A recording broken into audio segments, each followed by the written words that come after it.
नमस्कार दोस्तों, मैं रश्मि पूजा पाठ रश्मि के साथ चैनल में आप सबका स्वागत है। तो चैत्र नवरात्रि 2023 में 22 मार्च से शुरू हो रही है। तो उसका पूजन आपको कैसे करना है, तो पूजा की सामग्री का वीडियो मैंने पहले ही चैनल पे अपलोड कर दिया। आप सबने नहीं देखा है तो मेरे चैनल पे जाकर गो थ्रू कर लीजिए।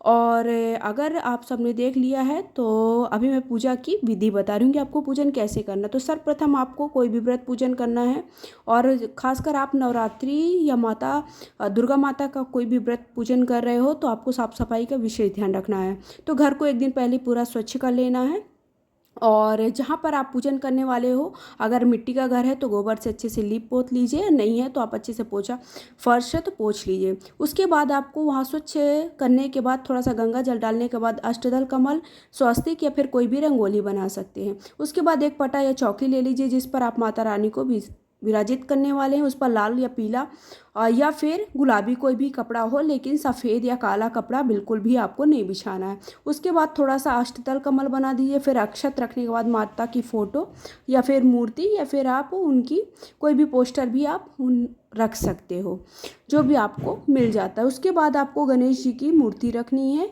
तो गणेश जी की अगर मूर्ति आपके पास नहीं है तो आप क्या करो, सुपारी को में कलावा लपेट कर आप गौरी गणेश बना सकते हो। तो मैंने गौरी के रूप में सुपारी में कलावा लपेट कर रखा है, और गणेश जी की मेरे पास मूर्ति थी तो मैंने रख दिया। फिर उसके बाद मैं कलश बना रही हूँ। और अगर आप बिल्कुल साधारण तरीके से पूजन करने वाले हो, बिल्कुल भी साधारण तरीके से प्रतिदिन की पूजन करने वाले, तो आप माता रानी की फ़ोटो रख करके केवल आप दीपक जला करके पूजन कर सकते हो, और आप चाहो तो कलश भी स्थापित कर सकते हो। तो कलश के लिए मैंने थोड़ा सा अक्षत रख लिया है। फिर एक पीतल के लोटे में जल ले लिया है, उसमें थोड़ा गंगा जल डाल लिया था। 5 चीज़ें रख डाल दी है, जैसे कि सुपारी है, हल्दी की गांठ है, और दूर्वा है, फूल है और अक्षत है। उसके बाद मैं आम की टेरी ले रही हूँ। आम की अगर आपको टेरी नहीं मिल पाती, उस पर आप स्वस्तिक बना लीजिए, ओम बना सकते हैं, या फिर हल्दी कुमकुम से ऐसे टीका लगा कर रख सकते हैं। तो अगर आपको 5 या 7 दल की आम की टेरी नहीं मिलती है तो आप क्या कर सकते हो कि पान के पत्ते का भी प्रयोग में ला सकते हो कलश बनाने के लिए। फिर कलश में मैंने पहले से ही कलावा लपेट लिया था, और उसके बाद एक नारियल ले लेना है जो कि जटा वाला हो, पानी वाला नारियल है।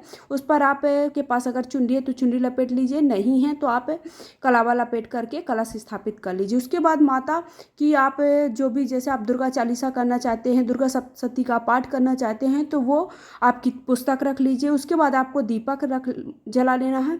आप अगर 9 दिन पूरा अखंड जोत जलाना चाहते हो तो अखंड जोत आप जला सकते हो, या फिर आप एक दिन की पूजन करना चाह रहे हो कि केवल हमको साधारण तरीके से प्रथम दिन जो भी होती नवरात्रि जैसे स्टार्ट होती है तो पहला दिन होता है उसका पूजन करने वाले हो, तो आप केवल दीपक जला सकते हो घी का। उसके बाद सभी को मैंने सबसे पहले, आपको गौरी गणेश का पूजन करना है तो उनको स्वच्छ जल से स्नान करा दिया, फिर सभी को स्नान कराया है। उसके बाद उनको हल्दी कुमकुम लगा दिया। हल्दी कुमकुम लगाने के बाद मैंने पुष्प जो भी आपको मिल जाता है वो चढ़ा दीजिए, और दुर्वा चढ़ा दिया गणेश जी को। उसके बाद मैंने इसी तरह के पूजन अपना दीपक का कर लिया है, और कलश का कर लिया, और माता रानी का भी, माता रानी की जो भी फोटो या मूर्ति रखी उसका पूजन किया। तो सबसे पहले उनको स्वच्छ जल से स्नान करा दिया है, उसके बाद उनको हल्दी कुमकुम लगा दिया है।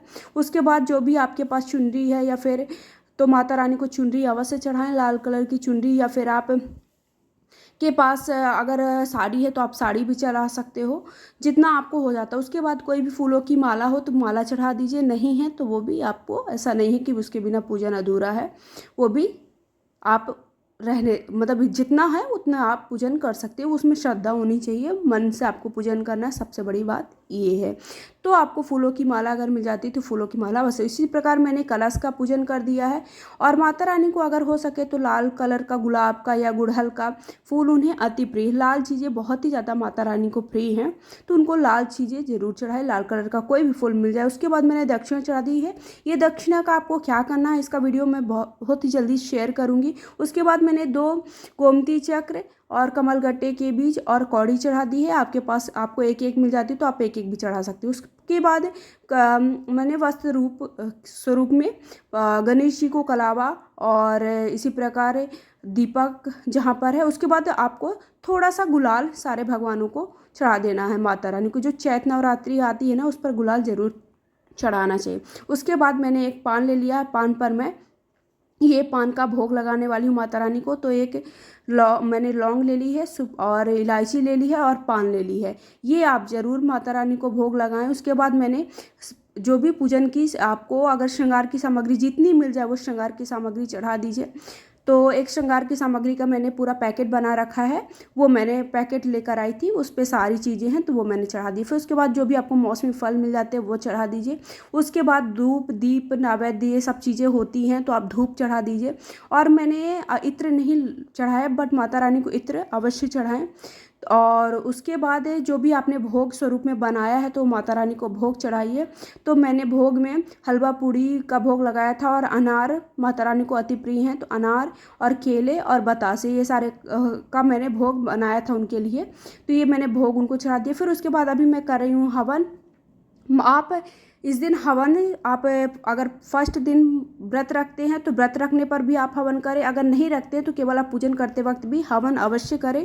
पहले दिन भी और अष्टमी और रामनवमी के दिन भी पूजन करके हवन अवश्य करना चाहिए। आप भले ज़्यादा ना कर पाएँ तो 3-5 जितनी आहुतियाँ दे सके उतनी आहुतियाँ आपको देना ही चाहिए। तो मैंने ये नारियल का जो ऊपर का जटा रहता है ना उसका मैंने रखा हुआ, बड़ी जल्दी ये जल जाता है, बड़ी जल्दी और हवन भी हो जाता है। तो ये मैंने हवन कुंडी को पहले ही साफ़ कर लिया था एक दिन पहले, क्योंकि हम जब हवन करते हैं तो वो थोड़ा बहुत तो जूठा हो जाता है, तो उसे हमें हवन कुंडी को जब भी हम हवन करने के दूसरे दिन हमें उसे स्वच्छ अवश्य कर लेना है। तो इसके बाद मैंने इस पर जल का छिड़काव कर दिया। उसके बाद मैंने हल्दी कुमकुम लगा दिया। और ये मैंने एक देखा आपने जल रखा हुआ है, क्योंकि जब माता रानी को आप भोग लगाओगे, भोग लगाने के बाद पानी अवश्य चाहिए होता है, जैसे हमें चाहिए होता है तो वैसे माता रानी को जल के लिए मैंने एक छोटे से मेरे पास बाल्टी है, उस पर मैंने जल रखा हुआ है। उसके बाद मैंने जो भोग में चढ़ाया था चीज़ें वही भोग मैं उसी से हवन कर रही हूँ। अगर आपको नहीं करना तो आप अलग से भी, कई लोग इसमें नारियल का हवन करते हैं, कई लोग आप हवन सामग्री अलग से ला करके करते हैं। फिर उसके बाद माता रानी की तरफ ऐसे सारे जगह पर हम ऐसे ऐसे कर देते हैं कि सब जगह जो हवन का धुआं है वो सारे घर पर फैल सके। तो इस तरह करने के बाद सभी को प्रणाम कर लीजिए। माता रानी से आप चाहो तो आशीर्वाद स्वरूप आशीर्वाद भी ले सकते हो और उनसे क्षमा याचना कर सकते हो कि जो मैं पूजन कर रही हूँ उसमें जो भी गलतियाँ हों उसे माफ़ करिएगा। उसके बाद आपको आरती कर लेना। आरती के लिए आपको थाली में हमेशा स्वास्तिक बना ही लेना है, खाली ऐसे नहीं आपको आरती करना। तो आरती की थाली पर मैंने स्वास्तिक बना लिया है। आप चाहो तो ऐसे ही हल्दी कुमकुम भी चढ़ा सकते हो, नहीं अगर स्वास्तिक बनाना चाहते तो इस तरह से स्वास्तिक बनाने के बाद इसमें हल्दी कुमकुम चढ़ा दिया है। उसके बाद अक्षत थोड़ा सा डाल दिया है, थोड़ा सा कोई भी जो भी पुष्प है वो डाल दीजिए। तो इस तरह से आपको माता रानी का बिल्कुल साधारण तरीके से कैसे पूजन करना है वो मैं बता रही हूँ।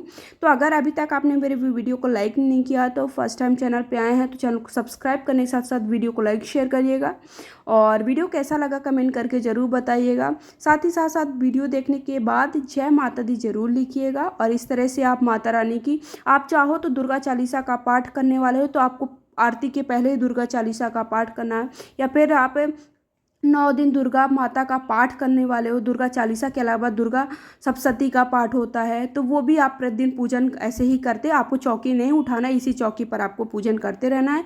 जो आपके सूखे हुए फूल हैं, जो क्योंकि आपके जो प्रतिदिन के फूल हैं वो ज़रूर सूख जाते हैं, तो फूल आपको उठा लेना है और दूसरे फूल चढ़ा देना है। बाकी आपको चौकी वगैरह ऐसे ही रखना है। और इसका अलग से मैं सेपरेट वीडियो डालूंगी कि आपको आप पूजन प्रतिदिन का 9 दिन पूजन करने वाले हैं तो आपको क्या क्या चीज़ें उठानी है, नहीं उठानी है, कब आपको चौकी उठानी है, इसका वीडियो मैं अलग से सेपरेट शेयर करूंगी। वीडियो कैसा लगा कमेंट करके ज़रूर बताइएगा। चैनल को सब्सक्राइब करिएगा और ऐसे ही पूजा पाठ से जुड़ी जानकारी मैं आप सबके लिए लाती हूँ। वीडियो कैसा लगा ज़रूर बताइएगा। धन्यवाद दोस्तों।